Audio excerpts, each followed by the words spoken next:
Dana White and the UFC. I don't know if you saw the video from New Year's Eve with Dana White, but what they call the suntan snowman of Dana White, who is the president of the UFC, he got in an altercation with his wife on New Year's Eve at a club. They were both drinking, allegedly. His wife slapped him, and then he slapped the shit out of her. Well. And that was recorded.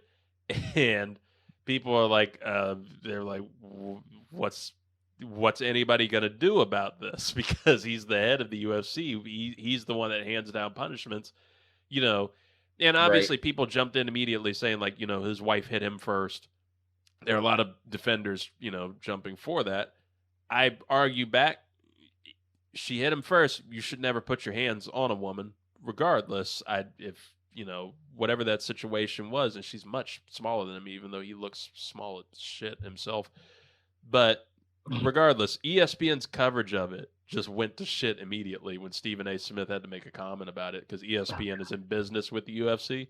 Right. And Stephen A. comes on First Take, and he's almost in tears talking about the situation, saying, he's one of my best friends. I gave him a heads up, gave him a call, told him I was going to be talking about this. And I can't condone it.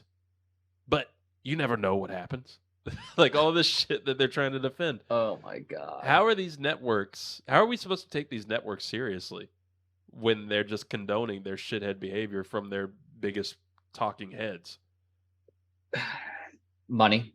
That's what it comes down to, because they know it's bringing in the revenue. Like, if it's one thing to get rid of somebody or punish somebody who's not making money for you, but when you have, ESPN and UFC in bed together at this point, as far as everything going on business wise, what are they going to do? Take the TV rights away from the UFC and ESPN? They're going to break that contract because of this? Never. No.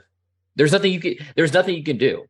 I mean, the only way that Dana White could ever get punished for that instance is if his wife actually goes and press charges, go that route. That's the only way he could ever get punished about this. Because when you're that high up, it's never going to happen. I mean, no. Look how long it Who's took above Dana White? Yeah. Look how long it took for anything to happen with Vince McMahon in the WWE. Like, look how long it's taken with Daniel Snyder. Right. Even with Greg Berhalter, the U.S. men's national team manager, and all the shit that's coming out about his domestic violence in like 91. And now they're just like talking about it. It's like, oh yeah, we might have to get rid of him. They're like, yeah, you do have to get rid of him. You have to get rid of all of them. And it's like the only way that you could ever affect Dana White for that would be for the consumer to make it hurt. But no one's going to stop watching UFC because of that.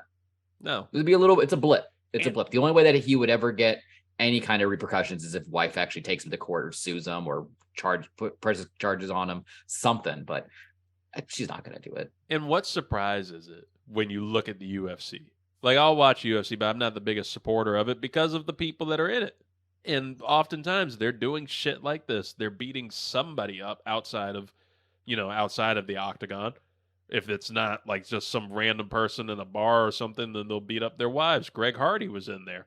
And he was thriving in the UFC, even no matter all the domestic violence incidents he had while he was in the NFL. Of course, Dana White doesn't really give a shit. He's not going to do anything to himself.